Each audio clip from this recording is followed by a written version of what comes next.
Bon Dieu bénis nous. Réponse de l'Éternel à Job. L'Éternel répondit à Job du milieu de la tempête et dit, « Qui est celui qui obscurcit mes desseins par des discours sans intelligence?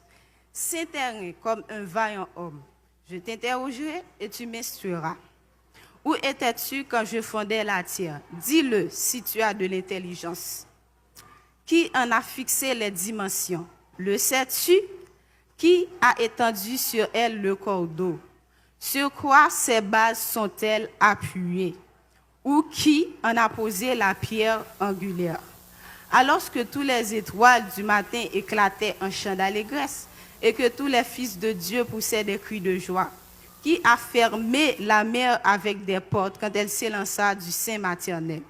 Quand je fis de la nuée son vêtement et de l'obscurité ses langes, quand je lui imposais ma loi et que je lui mis des barrières et des portes, quand je dis, tu viendras jusqu'ici, tu n'iras pas au-delà. Ici s'arrêtera l'orgueil de tes flots. Depuis que tu existes, as-tu commandé au matin? As-tu montré sa place à l'aurore pour qu'elle saisisse l'extrémité de la terre et que les méchants en soient secoués? Pour que la terre se transforme comme l'argile qui reçoit une empreinte et qu'elle soit parée comme d'un vêtement, pour que les méchants soient privés de leur lumière et que le bras qui se lève soit brisé.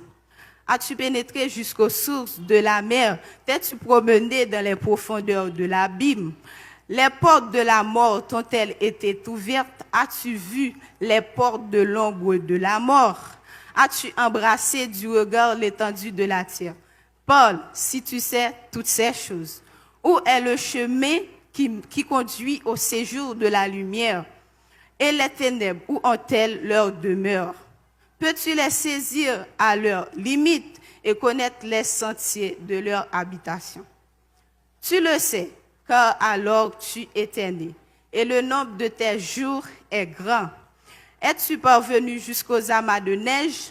As-tu vu les dépôts de grêle que je tiens en réserve pour les temps de détresse, pour les jours de guerre et de bataille? Par quel chemin la lumière se divise-t-elle et le vent d'Orient se répand-il sur la terre?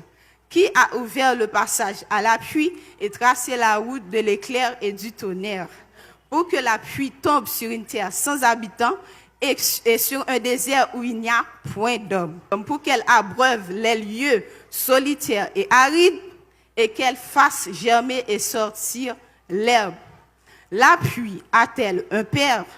Qui fait naître les gouttes de la rosée? Du sein de qui sort la glace et qui enfante le frimas du ciel, pour que les eaux se cachent comme une pierre et que les surfaces de l'abîme soient enchaînées?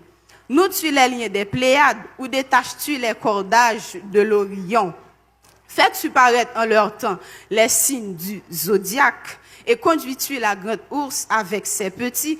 Connais-tu les lois du ciel? Règles-tu son pouvoir sur la terre? Élèves-tu la voix jusqu'aux nuées pour appeler à toi des torrents d'eau? Qui met la sagesse dans le cœur et qui a donné l'intelligence à l'esprit? Lances-tu les éclairs? Portent-ils, te disent-ils, nous voici? Qui met la sagesse dans le cœur et qui a donné l'intelligence à l'esprit? Qui peut avec sagesse compter les nuages et verser les outres des cieux, pour que la poussière se mette à ruisseler et que les mottes de terre se collent ensemble? Parole du Seigneur. Job 39. Chasses-tu la proie pour la lionne et apaises-tu la faim des lionceaux, quand ils sont couchés dans leur tanière, quand ils sont en embuscade dans leur repère? Qui prépare au corbeau sa pâture, quand ses petits crient vers Dieu, quand ils sont errants et affamés? Sais-tu quand les chèvres sauvages font leurs petits? Observes-tu les biches quand elles mettent bas? Comptes-tu les mois pendant lesquels elles portent et connais-tu l'époque où elles enfantent? Elles se courbent, laissent échapper leurs projets, niturent et sont délivrées de leur douleur. Leurs petits prennent de la vigueur, ils grandissent en plein air. Ils s'éloignent et ne reviennent plus auprès d'elle. Qui met en liberté l'âne sauvage et l'affranchit de tout lien. J'ai fait du désert son habitation, de la terre salée sa demeure. Il se rit du tumulte d'Elphil, il n'entend pas les cris d'un maître. Il parcourt les montagnes pour trouver sa pâture, il est à la recherche de tout ce qui est vert. Le buffle veut-il être à ton service, passe-t-il la nuit vers ta crèche? L'attaches-tu par une corde pour qu'il trace un sillon? Va-t-il après toi briser les mottes des vallées? Te reposes-tu sur lui parce que sa force est grande? Lui abandonnes-tu le soin de tes travaux? Te fies-tu à lui pour la rentrée de ta récolte? Est-ce lui qui doit l'amasser dans ton air? L'aile de l'autruche se déploie joyeuse. On dirait l'aile, le plumage de la cigogne. Mais l'autruche abandonne ses œufs à la terre et les fait chauffer sur la poussière.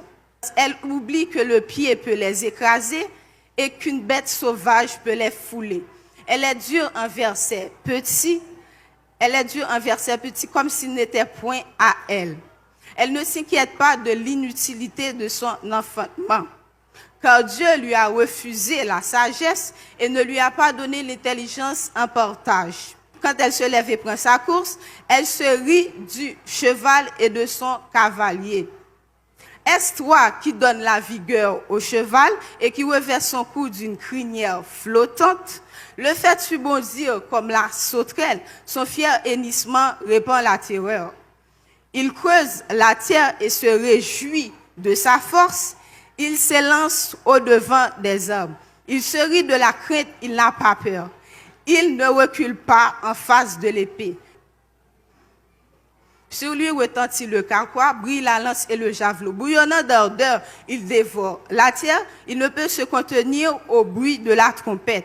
Quand la trompette sonne, il dit « En avant !» Et de loin, il flaire la bataille, la voix tonnante des chefs et les cris de guerre. Est-ce par ton intelligence que l'épervier prend son envol et qu'il étend ses ailes vers le midi? Est-ce par ton ordre que l'aigle s'élève et qu'il place son nid sur les hauteurs? C'est dans les rochers qu'il habite, qu'il a sa demeure, sur la cime des rochers, sur le sommet des monts. De là, il épie sa proie, il plonge au loin les regards. Ses petits boivent le sang, et là où sont des cadavres, l'aigle se trouve.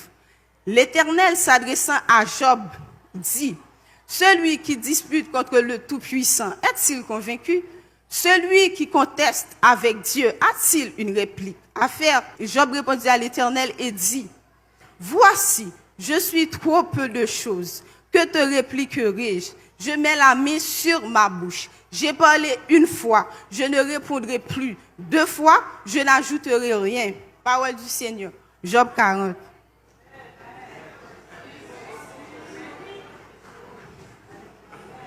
L'Éternel répondit à Job du milieu de la tempête et dit, « Saint terrain comme un vaillant homme, je t'interrogerai et tu m'instruiras. Anéantiras-tu jusqu'à ma justice?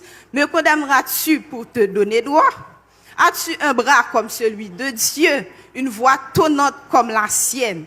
Orne-toi de magnificence et de grandeur, revêt-toi de splendeur et de gloire. Répands les flots de ta colère, et d'un regard abaisse les hautains. D'un regard humilie les hautains, écrase sur place les méchants. Cache-les tous ensemble dans la poussière, enferme leur front dans les ténèbres. Alors, je rends hommage à la puissance de ta droite. Voici l'hippopotame à qui j'ai donné la vie comme à toi. Il mange de l'herbe comme le bœuf. Le voici, sa force est dans ses reins, sa vigueur entre les muscles de son ventre. Il plie sa queue aussi ferme qu'un cèdre. Les nerfs de ses cuisses sont entrelacés. Les nerfs de ses cuisses sont entrelacés. Et ses os sont des tubes d'airain et ses membres sont comme des barres de fer. Il est la première des œuvres de Dieu. Celui qui l'a fait l'a pourvu d'un glaive. Il trouve sa pâture dans les montagnes où se jouent toutes les bêtes des champs. Il se couche sous les lotus au milieu des roseaux et des marécages. Les lotus le couvrent de leur ombre. Les saules du torrent l'environnent. Que le fleuve vienne à déborder, il ne s'enfuit pas. Que le Jourdain se précipite dans sa gueule, il reste calme. Est-ce à force ouverte qu'on pourra le saisir? Est-ce au moyen de filets qu'on lui percera le nez? Prendras-tu le crocodile à l'hameçon? Saisiras-tu sa langue avec une corde? Mettras-tu un jonc dans ses narines? Lui perceras-tu la mâchoire avec un crochet? Te pressera-t-il de supplication? Te parlera-t-il d'une voix douce? Fera-t-il une alliance avec toi pour devenir à toujours ton esclave? Joueras-tu avec lui comme avec un oiseau? L'attacheras-tu pour amuser tes jeunes filles? Les pécheurs en trafiquent-ils? Le partagent-ils entre les méchants? Couvriras-tu sa peau de dard et sa tête de harpon? Dresse ta main contre lui et tu ne t'aviseras plus de l'attaquer. Voici, on est trompé dans son attente. À son seul aspect, n'est-on pas terrassé? Cette fois plus. Job 41.